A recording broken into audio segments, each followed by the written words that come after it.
नमस्कार, आप देख रहे हैं लोक स्मार्ट। आइए नजर डालते हैं इस वक्त की बड़ी खबर पर। आखिरी चरण परखेगा नई दोस्ती के समीकरण, बीजेपी रखेगी बाजी अपने हाथ या इंडिया का चलेगा जादू। लोकसभा चुनाव अब अपने अंतिम दौर की ओर बढ़ चला है। उत्तर प्रदेश में भी 7वें और अंतिम चरण की 13 सीटों पर 1 जून को वोट पड़ेंगे। आखिरी चरण में पक्ष और विपक्ष के दिग्गज चेहरों की ताकत तो परखी ही जाएगी। दोनों ओर पनपी नई चुनावी दोस्ती का भी इम्तिहान होगा। भारतीय जनता पार्टी सहित एनडीए के 4 घटक दलों के शीर्ष चेहरों की जमीनी परख भी इस चरण में होगी। 7वें चरण में महाराजगंज, गोरखपुर, कुशीनगर, देवरिया, बांसगांव, घोसी, सलेमपुर, बलिया, गाजीपुर, चंदौली, वाराणसी, मिर्जापुर और रॉबर्ट्सगंज सहित 13 लोकसभा सीटों पर चुनाव होंगे। इसमें गाजीपुर और घोसी को छोड़कर बाकी 11 सीटों पर एनडीए का कब्जा है।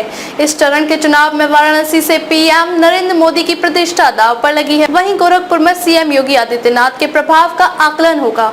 इसके अलावा सपा कांग्रेस गठबंधन के साथ आई तृणमूल कांग्रेस की जमीन पर पकड़ का अंदाजा भी इस चुनाव में लगने वाला है। भदोही सीट से टीएमसी चुनाव मैदान में गठबंधन के तहत खड़ी है।